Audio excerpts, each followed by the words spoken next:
নমস্কার। কৃষক বন্ধু প্রকল্প কিন্তু বন্ধ হচ্ছে না। এই প্রকল্পের সুবিধা যদি আপনি কন্টিনিউ পেতে চান, তাহলে কিন্তু আপনাকে এই নতুন ফর্ম অ্যানাক্সিয়ার 1 টা জমা দিতে হবে। কিছুক্ষণ আগেই আমি একটি ভিডিও আপলোড করেছি যেখানে আমি দেখিয়েছি কৃষক বন্ধু যারা পাচ্ছেন তাদের সমস্ত কিছু কিন্তু রিভ্যালিডেশন বা ভেরিফিকেশন করা হবে। মানে অ্যাকচুয়ালি ব্যাপার হচ্ছে অনেক মানুষ আছেন যারা হয়তো মৃত তাও তাদের অ্যাকাউন্টে টাকা ঢুকছে, অথবা দেখা যাচ্ছে কোনো ব্যক্তি হয়তো ডুপ্লিকেট রেকর্ড করে বিভিন্ন জায়গা থেকে কৃষক বন্ধুর টাকা পাচ্ছেন। মানে একই ব্যক্তি বিভিন্নভাবে কৃষক বন্ধুর টাকা পাচ্ছেন ২-৩ জায়গা থেকে। এই জিনিসগুলো কিন্তু বন্ধ করা হবে। এখানে ১, ২, ৩, ৪, ৫ টোটাল ৫ টা পয়েন্ট আছে। এই ৫ টা পয়েন্টে কিন্তু কোন জিনিসগুলো খতিয়ে দেখা হবে সেগুলো মেনশন করে দেওয়া আছে। এবং তার থেকেও বড় কথা, এমন অনেক মানুষ আছেন যারা শুধুমাত্র কৃষক বন্ধু পাচ্ছেন, তারা হয়তো পিএম কিষাণ পাওয়ার যোগ্য। এই ফর্ম ভেরিফিকেশনের মাধ্যমে সেই মানুষগুলোকে কৃষক বন্ধুর আওতায় আনা হবে এবং যারা কৃষক বন্ধু পাচ্ছেন তাদেরকে পিএম কিষাণের আওতায় আনা হবে। কোনো প্রকল্পই কিন্তু বন্ধ হচ্ছে না। এবং তার সাথে কি ডকুমেন্টস জমা দিতে হবে এগুলো কিন্তু আমি আগেই বলেছি। অবশ্যই সেই ভিডিওটা একবার দেখে নেবেন। এবার এখন যে ভিডিওটা দেখাবো এখানে কিন্তু এই অ্যানাক্সিয়ার ফর্মটা এটা আপনারা কি করে ফিল আপ করবেন কৃষক বন্ধু প্রকল্পের সুবিধা পাওয়ার জন্য সেটা দেখাবো। এখানে সবার আগে আপনাকে কৃষক বন্ধু বা কেবি আইডি যেটা আছে, কৃষক বন্ধু আইডি, সেটা এখানে লিখতে হবে। এটা ওয়েবসাইট থেকেই পেয়ে যাবেন। যদি কৃষক বন্ধু আইডি বার করতে চান বা কি করে বার করতে হয় ওটা জানতে চান, আমাকে কমেন্ট করবেন, আমি দেখিয়ে দেবো। তারপর নিচে দেওয়া আছে ক্রমিক নাম্বার বা সিরিয়াল নাম্বার। এই ক্রমিক নাম্বার বা সিরিয়াল নাম্বারটা এটা আপনারা পাবেন না, এটা অফিস ইউজের জন্য।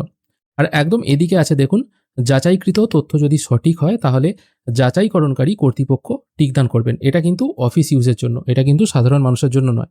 মানে আপনি যে তথ্যগুলো দিয়েছেন সেগুলো যদি ঠিকঠাক থাকে তাহলে যিনি আপনার ফর্মটা ভেরিফাই করবেন তিনি এই ঘরটায় টিকমার্ক দেবেন। এটা কিন্তু যিনি কৃষক বন্ধু পাচ্ছেন তাকে কিন্তু ফিল আপ করতে হবে না। এবার কি করে এই ফর্মটা ফিল আপ করবেন সেটা দেখে নিন। শুধুমাত্র এই ঘরগুলো ফিল আপ করবেন, মানে এই নিচের ঘরটা, এই ঘরগুলো কিন্তু হাত দেবেন না। এটা কিন্তু অফিস ইউজের জন্য। প্রথমে কি বলা হয়েছে, সুবিধাভোগী কৃষকের নাম কৃষক বন্ধু রেকর্ড বা ব্যাংকের পাসবই অনুযায়ী, মানে আপনার পাসবইয়ে সেই কৃষকের যে নাম আছে সেই নামটা ইংরেজিতে এখানে লিখবেন। যেহেতু পাসবই ইংরেজিতেই নাম থাকে সেই জন্য ইংরেজিতে ক্যাপিটাল লেটারে সমস্ত নামটা লিখবেন। দ্বিতীয় পয়েন্টে কি বলা হয়েছে, পিতা, স্বামী, স্ত্রী অথবা অভিভাবকের নাম। এখানে স্ল্যাশ দিয়ে বলা হয়েছে, কিন্তু সবার নাম কিন্তু নয়। যদি মহিলা হয়ে থাকেন এবং উনি যদি বিবাহিত হয়ে থাকেন তাহলে তার স্বামীর নাম লিখবেন, আর পুরুষরা তার পিতার নাম এ ঘরে লিখবে। তারপর আপনার সম্পূর্ণ ঠিকানাটা এই ঠিকানার ঘরে লিখতে হবে। শুধুমাত্র গ্রামের নাম লিখলেই হবে, কারণ নিচে ডিস্ট্রিক্টের নাম লেখার আলাদা জায়গা আছে। তারপর আপনার ব্লকের নাম লিখতে হবে। তারপর আপনার গ্রাম পঞ্চায়েতের নাম এখানে লিখবেন এবং তারপর আপনার মৌজা, যে মৌজায় আপনার জমি আছে সেই মৌজাটা লিখবেন। যদি ২-৩টে মৌজায় আপনার জমি থাকে এবং সবগুলো দেখিয়ে কৃষক বন্ধু পাচ্ছেন তাহলে যতগুলো মৌজায় আপনার জমি আছে এই মৌজার নামগুলো এখানে লিখে দেবেন। তারপর আছে সুবিধাভোগীর বিবরণ, যেখানে আপনার ব্যাংকের ডিটেল ফিল করতে হবে। প্রথমে আছে ব্যাংকের বিবরণ, কোন ব্যাংকে আপনার টাকা আসে কৃষক বন্ধুর, এই ব্যাংক ডিটেল এখানে ফিল করবেন। তারপর আপনার ব্রাঞ্চের নাম ঠিক তার পরের ঘরে ফিল করতে হবে। আইএফএসসি কোড এই ঘরটায় লিখে দেবেন। তারপর ব্যাংকের অ্যাকাউন্ট নাম্বারটা এটা সঠিকভাবে স্পষ্ট আকারে সুন্দর করে লিখবেন। তারপর লিখতে হবে আপনার ফোন নাম্বার, কোন ফোন নাম্বারটা যেটা আপনার আধারের সাথে লিঙ্ক আছে সেই ফোন নাম্বারটা এই ঘরে লিখবেন। পরের ঘরে লিখতে হবে আপনার আধার নাম্বার। তারপর এপিক নাম্বার বা ভোটার কার্ড নাম্বারটা এই পরের ঘরে লিখবেন। তারপর জিজ্ঞেস করা হচ্ছে এএসডিডি তালিকাভুক্ত কিনা, মানে আপনি যে এসআইআর লিস্ট পাবলিশ হয়েছিল সেখানে অ্যাবসেন্ট, শিফটেড, ডিলিটেড অথবা ডুপ্লিকেট কিনা, এটা ইয়েস অথবা নয় উত্তর দিতে হবে। তারপর জিজ্ঞেস করা হচ্ছে পিএম কিষাণের সুবিধা পাচ্ছেন কিনা। যদি আপনি পিএম কিষাণের সুবিধা পান তাহলে এই ঘরে ইয়েস করবেন, আর যদি আপনি শুধুমাত্র কৃষক বন্ধু পান, পিএম কিষাণ না পান, তাহলে নো করবেন। এবার দেখা যাচ্ছে এই ফর্মটা কেন নেওয়া হচ্ছে, দেখা যাচ্ছে অনেক কৃষক আছে যারা শুধুমাত্র কৃষক বন্ধুটাই পাচ্ছে। তাদের 2019-এর আগেকার হয়তো পর্চা আছে, তা সত্ত্বেও তারা পিএম কিষাণ পাচ্ছে না।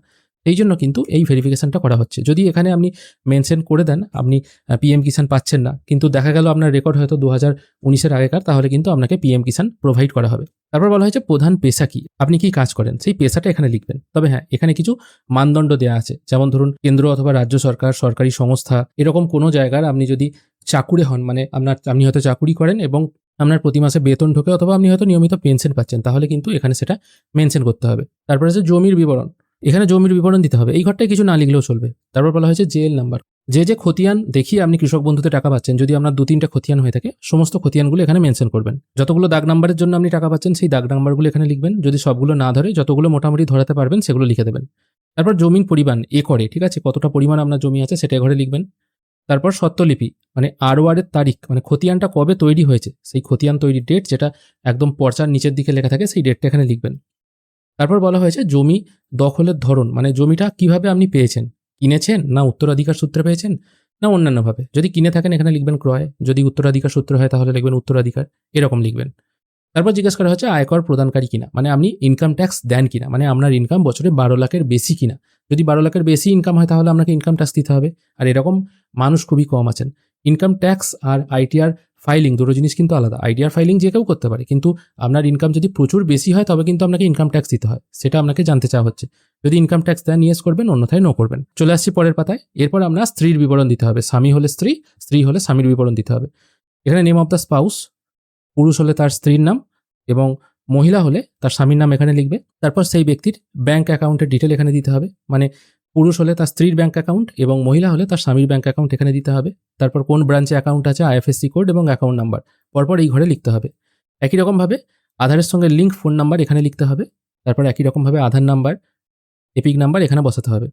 তারপর জিজ্ঞেস করা হচ্ছে কেবিএন এর সুবিধাভোগী কিনা। কেবিএন বলতে কৃষক বন্ধুটাই হবে মনে হয়, যদি এটা একবার জিজ্ঞাসা করে নেবেন, এটা আমারও ঠিক জানা নেই। কেবি বলতে বোঝানো যেত কৃষক বন্ধু, কিন্তু এন একটা কথা জুড়ে যাচ্ছে, এটা আপনারাও যদি জানেন আর কি আমাকে জানাবেন।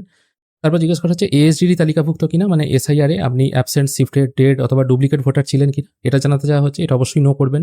একই রকমভাবে পিএম কিষাণের সুবিধা পাচ্ছেন কিনা, এটাও কিন্তু স্বামী হলে স্ত্রীর, স্ত্রী হলে স্বামীর যে তথ্য আছে সেটা জানাতে হবে। এবং স্পাউস, তিনি তার প্রধান পেশা কি সেটা এখানে লিখতে হবে। তিনি যদি সরকারি চাকরি বা বেতন পান বা পেনশন পান সেটাও কিন্তু এখানে মেনশন করতে হবে এই নিচের ঘরে। এদিকের ঘরগুলো কিন্তু ফিল আপ কেউ করবেন না। তারপর এখানে একটা অঙ্গীকারপত্র আছে যেখানে মেনশন করা হচ্ছে আপনি যে তথ্যগুলো দিয়েছেন সেগুলো সব তথ্য, যদি ভুল তথ্য দিয়ে থাকেন তাহলে আইনানুগ ব্যবস্থা নেওয়া হবে এবং আপনার ফর্ম বাতিল করা হবে। এটা একটা অঙ্গীকারপত্র, জাস্ট প্রতিটা ফর্মেই থাকে। এবং নিচের দিকে সিগনেচার অফ বেনিফিশিয়ারি, মানে যিনি আবেদন করছেন তার সই হবে। সই করতে তিনি যদি না পারেন তাহলে টিপছাপ হবে। তারপর এখানে দেখুন এটা বলা হয়েছে অফিস ইউজের জন্য, অফিস ব্যবহার করবে এইটা, এখানে যাচাইকারী স্বাক্ষর হবে। আর নিচে যে প্রাপ্তি স্বীকার অংশটা আছে এটা কিন্তু আপনাকে কেটে ফেরত দেওয়া হবে। এই নিচের অংশটা আপনাকে কেটে ফেরত দেওয়া হবে রিসিট হিসাবে, এটা আপনাকে রেখে দিতে হবে। এবং যিনি কেটে ফেরত দেবেন আর কি, বা আপনারা যেখানে ফর্মটা জমা দেবেন, এখানে আপনার নাম, মানে যিনি কৃষক বন্ধু পাচ্ছেন তার নামটা এখানে লেখা হবে, তার ফোন নাম্বার এখানে লেখা হবে এবং আপনার ফর্মটা যে গ্রহণ করা হলো সেটা লেখা হবে। এই ফর্মের সাথে যিনি আবেদনকারী আছেন এবং তার স্বামী এবং স্ত্রী ভোটার কার্ড, আধার কার্ড, ব্যাংকের পাসবই সমস্ত কিন্তু জেরক্স জমা দিতে হবে। এখানে কেবি আইডি মানে কৃষক বন্ধু আইডি দিতে হবে এবং সিরিয়াল নাম্বার, এটা যিনি আধিকারিক বা যে আধিকারিক ফর্মটি জমা নেবেন তিনি কিন্তু এটা এখানে মেনশন করে দেবেন।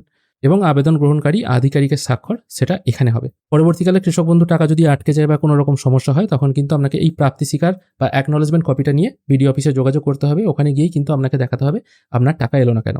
মোটামুটি এই ফর্মটা যারা কৃষক বন্ধু পাচ্ছেন সবাইকেই কিন্তু ফিল আপ করে জমা দিতে হবে, তবেই কিন্তু আপনারা কৃষক বন্ধু প্রকল্পের টাকাটা কন্টিনিউ পাবেন, না হলে কিন্তু আপনাদের টাকা আটকে যাবে। এই ছোট্ট আপডেটটুকুই আপনাদেরকে দেওয়া ছিল। ভিডিও যদি ভালো লেগে থাকে অবশ্যই একটি লাইক করবেন। ভিডিও দেখার জন্য অসংখ্য ধন্যবাদ, ভালো থাকবেন।